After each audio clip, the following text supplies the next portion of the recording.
Hello મિત્રો, progress કિચનમાં આપનું સ્વાગત છે। તો આજે આપણે કેફે કે રેસ્ટોરન્ટમાં મળતા હોય તેવા વ્હાઈટ સોસ પાસ્તા બનાવીશું। વ્હાઈટ સોસ પાસ્તા બનાવવા માટે અહીં મેં 200 ગ્રામ પાસ્તા લીધા છે। આ પાસ્તા તમે કોઈ પણ શેપમાં લઈ શકો। અને તો પહેલાં આ પાસ્તાને આપણે બાફવાના છે। તો પાસ્તાને બાફવા માટે એક વાસણમાં મેં 1.5 લીટર જેટલું પાણી ગરમ મૂકી દીધું છે। આ પાણીને આપણે પહેલાં ગરમ થવા દઈશું। તો પાસ્તાને બાફવા માટે આપણું પાણી ગરમ થઈ ગયું છે। તેમાં આપણે અડધી ચમચી જેટલું મીઠું નાખીશું, 2 ચમચી જેટલું તેલ નાખીશું। હવે આપણે આમાં પાસ્તા નાખી દઈશું। હવે આને હલાવી મિક્સ કરીને 5 મિનિટ માટે આપણે આને બફાવા દઈશું। તો આપણા પાસ્તા બફાય છે ત્યાં સુધીમાં આપણે હવે વેજીટેબલને સાતળી લઈએ। તો આ વેજીટેબલને આપણે બટરમાં સાતળવાના છે। તો અહીં મેં 1 નંગ ડુંગળી લીધી છે, 1 નાનું ગાજર લીધું છે અને 1 નાનું કેપ્સિકમ લીધું છે। તેને મેં આ રીતે મીડિયમ સાઇઝના ટુકડામાં કાપી લીધું છે। તો આપણે વેજીટેબલને સાતળવા માટે મેં અહીં બટર લીધું છે, 2 મોટી ચમચી જેટલું બટર લીધું છે। આપણું બટર મેલ્ટ થઈ જાય એટલે તેમાં આપણે નાખીશું ગાજર, ડુંગળી અને કેપ્સિકમ। આ બધી જ વસ્તુને આપણે સાતળી લઈશું। તો આપણે આ શાકભાજીને એકદમ વધારે પડતા નથી બફાવા દેવાના, થોડા ક્રન્ચી રહે એટલા જ આપણે એને સાતળવાના છે।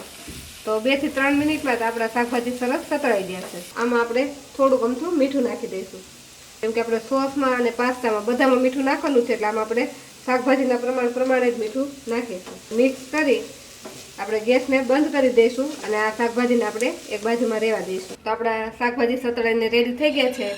તો હવે આપણે બીજી પેનમાં વ્હાઈટ સોસ બનાવી લઈશું। વ્હાઈટ સોસ બનાવવા માટે મેં અહીં 2 મોટી ચમચી બટર લીધું છે। આપણું બટર સારી રીતે મેલ્ટ થઈ જાય એટલે તેમાં આપણે 2 મોટી ચમચી જેટલો મેંદો નાખીશું અને આ મેંદાને આપણે બટરમાં સરસ રીતે શેકી લઈશું। મેંદો શેકાવાની સુગંધ આવે ત્યાં સુધી આપણે આને શેકી લેવાનો। આ રીતે આપણે 1 મિનિટ હલાવશું એટલે આ મેંદો બટરમાં સરસ શેકાઈ જશે, એની સુગંધ આવવા લાગશે। 1 જ મિનિટમાં આપણો મેંદો સરસ બટરમાં શેકાઈ ગયો છે। હવે તેમાં આપણે 1 કપ દૂધ નાખીશું। આ દૂધ છે એ રૂમ ટેમ્પરેચર વાળું હોવું જોઈએ અને આ રીતે થોડું થોડું દૂધ નાખી આપણે એને મિક્સ કરતા જવાનું।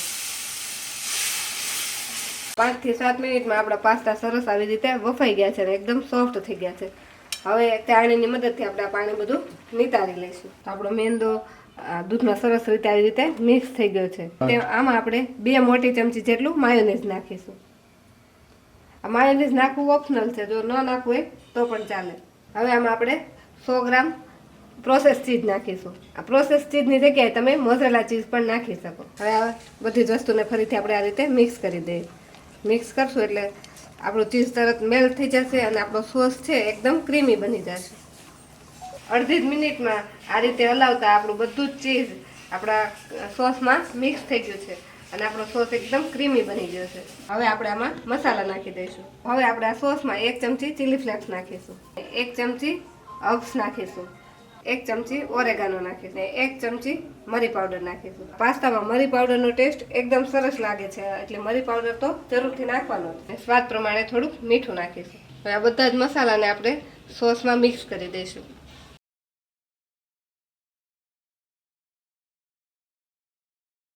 તો બધી જ વસ્તુ સોસમાં સરસ મિક્સ થઈ ગઈ છે। હવે આની અંદર આપણે જે વેજીટેબલ સાતળીને રાખેલા છે તે નાખી દઈશું।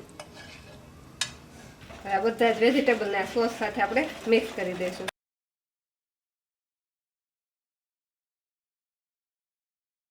બધા જ વેજીટેબલ મિક્સ થઈ જાય એટલે હવે તેમાં આપણે પાસ્તા નાખી દઈશું। તો આપણે જે બોઇલ કરેલા પાસ્તા છે તે એમાં નાખીશું।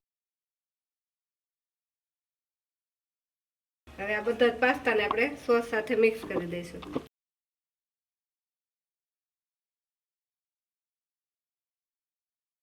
આપણા એકદમ ક્રીમી અને ટેસ્ટી એવા વ્હાઈટ સોસ પાસ્તા બનીને રેડી થઈ ગયા છે। તો આપણા વ્હાઈટ સોસ પાસ્તા બનીને રેડી થઈ ગયા છે। જો તમને અમારો આજનો વિડીયો ગમ્યો હોય તો અમારા વિડીયોને લાઈક કરો અને પ્રોગ્રેસ કિચન ચેનલને સબસ્ક્રાઈબ કરો।